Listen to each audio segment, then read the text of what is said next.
in the middle of it right now. DHS is reviewing pending contracts, looking for new contracts. We're going to work our way up to 100,000 beds. We got the funding to do it. Working on it. And other states have teased maybe starting their own alligator Alcatraz. Can you confirm which states maybe have been working with you on more detention centers? I won't confirm the states until we have an agreement. But I applaud the states who are stepping up, because this illegal immigration issue is a state problem too. And millions of people released by the Biden administration in the states. So I'm glad the states are stepping up and helping. The Vice President said that he hopes that you'll reach net negative immigration this year. Do you think that's possible? And when do you think that will happen? I hope so too, but how quick can we bring the resources on? We just got a big, beautiful bill, which is going to put more boots on the ground. It's going to fund more detention beds. It's how quick we can bring people on and get them on the street to make the arrest. So, you know, great goal, but I'd be foolish to give you a number, because I don't know. There's too many factors. How many people can get on the streets? How quick can we bring more agents on the street? How quick can we bring contractors in that can do a job that don't require a badge and gun, so that badge and gun get on the streets? So there's too many variables, but our goal is to arrest everybody we can, prioritizing criminal safety threats and national security threats. But I'll say it again, in sanctuary cities, where our priority is now, you force us in the community to arrest a bad guy, find a bad guy. If he's with others who are in the country illegally, they're coming too. Mr. Homan, are you going to keep saying this? There are reports that ICE is looking to expand ankle monitors for 180,000 plus migrants in the ATD, Alternative to Detention program. What can you tell us about that? I'm not on weeds on that, but I support it. I looked at the numbers the other day on the removal orders over the last year. 51% of those who got a removal order were in absentia, which means they didn't show up in court. So ankle monitors help us with that. So I'm not in the weeds on that, but if that's happening, I support it 100%. Mr. Homan, are you going to keep sending Venezuelan members of the TDA to? Following up on that, do you believe that every illegal immigrant should have an ankle monitor? Well, there's every case is different. Then deportation laws make that adjustment based on criminal history, immigration history. So it's a case-by-case basis. But I can tell you, back when I was ICE director, having that GPS capability increased those going to court a lot. So it does make a difference. And it's cheaper than detention, right, in some cases. But, again, it depends on the cases, but GPS in the past has been very helpful, getting people to court. And that's a big, like you said, 51% of removal orders are in absentia. If GPS helps to get them to court, I'm all behind it. Tom, a longtime friend of the president passed away today, Hulk Hogan, dead at 71. Do you have a favorite Hulk Hogan memory? I love Hulk Hogan. I had an Italian Mastiff dog, 200 pounds. His name, Hulk Homan. Sir, has the president spoken to you at all about what he wants to see in a work program for agriculture and hospitality workers? That's a conversation conversation's ongoing now. I'm not going to get ahead of the president on that, but we'll see what comes out. Look, we have conversations every day on strategy and policies. That's one conversation happening, but again, I don't want to get ahead of the president. We'll see what comes up. Mr. Homan, in terms of the deportation, are you going to keep sending Venezuelan members of the TDA to El Salvador, or are you going to send them directly to Venezuela? It depends. El Salvador is always an option. They've agreed to third country safe agreement with them, and if they're a citizen of El Salvador, it's a proper place for them to go. It's El Salvador, that's their homeland. And for your vision, Mr. Homan, how often do you meet with Kristi Noem and Stephen Miller on your vision, and are you all aligned on the border? I meet with Stephen Miller every day. Stephen Miller is brilliant. I don't care if you like or love the guy. He's the smartest guy I've ever dealt with when it comes to immigration and border policy. Smart guy, and I am honored to work with him. Kristi Noem, we talk very frequently. There's no daylight between us. Tom, on the fentanyl situation on the Mexico border and with the Canadians, can you give us an update on whether you see progress on that? That's the basis for the tariff on both countries. We're in the middle of discussions with Canadian officials. I've met with them several times. I'm not in a position to comment on that yet. Right, thank you. The president indicated he would try to help Afghan nationals who had aided the United States previously. Will that extend to those who aided the United States who are here under TPS? Out of my lane. That'd be something for the State Department. I'm familiar with some discussions going on, but the State Department has a big role in that, so I'll leave that to them. Hey, Tom, Louisville, Kentucky recently walked back their status designation as a sanctuary city. Here in D.C., Mayor Muriel Bowser is walking back her position as D.C. as a sanctuary jurisdiction.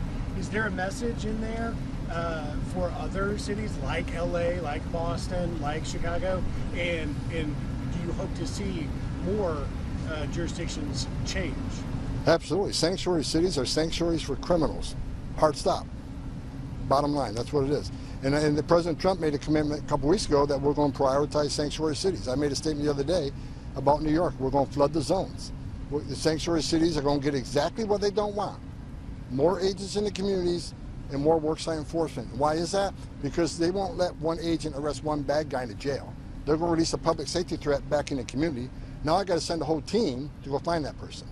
So, you know, we're going to find the bad guy, whether they help us or not. So if they release him in the community, we got to send more people to do that, because we just can't send one officer in the community to find a bad guy, because of officer safety consideration. He has access to who knows what weapons, right? The illegal alien criminal.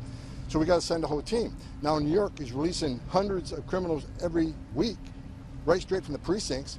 We got to go find them.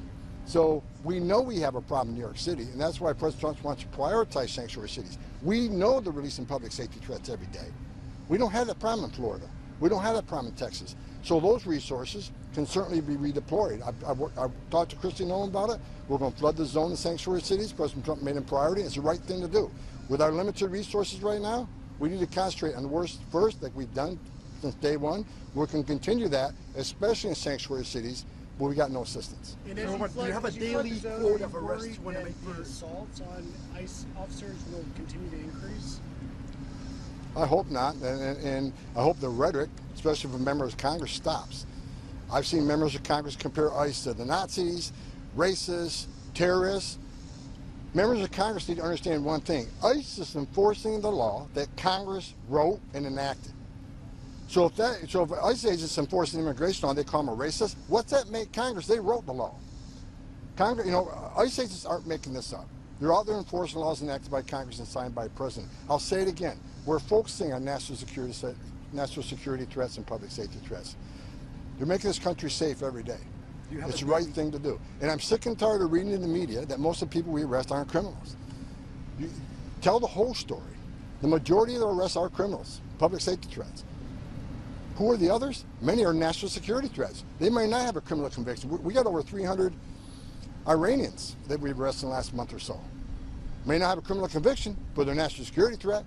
Who are the others we're arresting? Those with final orders. Those who had due process at great taxpayer expense. A federal judge says you must leave, and they became a fugitive. So we're going to arrest them too. If not, we send a message to the whole world: enter the country illegally. It's a crime, but don't worry about it. Go to court or don't go to court, get an order removal. Don't worry about it, because no one's looking for you. No, we're going to send a message to the whole world. You got the right to due process, but at the end of that due process, if your order removed, you're leaving. Because if we don't execute those orders, then what the hell are we doing? Shut down immigration court doesn't mean anything anymore. Take the border off the border. No, we're going to enforce the law. Is there a quota of migrants you want to arrest per day? A quota? Pardon me? Do you have a quota of migrants you want to arrest? I don't have any quota. I want to arrest many public safety threats and national security threats as possible. I'll arrest when every public safety threat, illegal aliens, are removed from this country. And for those who question the 3,000 a day, saying it's an unreasonable number, do the math. We'd have to arrest 7,000 a day, every day for the remainder of this administration, just to remove those who Biden administration released in the country illegally. Tom, the Vice President is attacking Microsoft for firing Americans while still applying for H-1B visas. What's your message to companies that are doing just that? Look, it's illegal to hire illegal aliens. It's illegal to hire illegal aliens. As far as that would be a question for Joe Edelo over CIS. They handle the visas. And again, I'm the border czar. I'm an enforcement guy. I'm in the export program, not the import program. Is there any concerns on the docket, sir? Jay? Is Kilmar Abrego Garcia a public safety threat? Yes. Can you give us an update on the self-deportation numbers? Last time I looked, over 6,000 going through the CBP home app. But according to numerous studies, there's over 1 million self-deportations since President Trump took office, which is a great thing.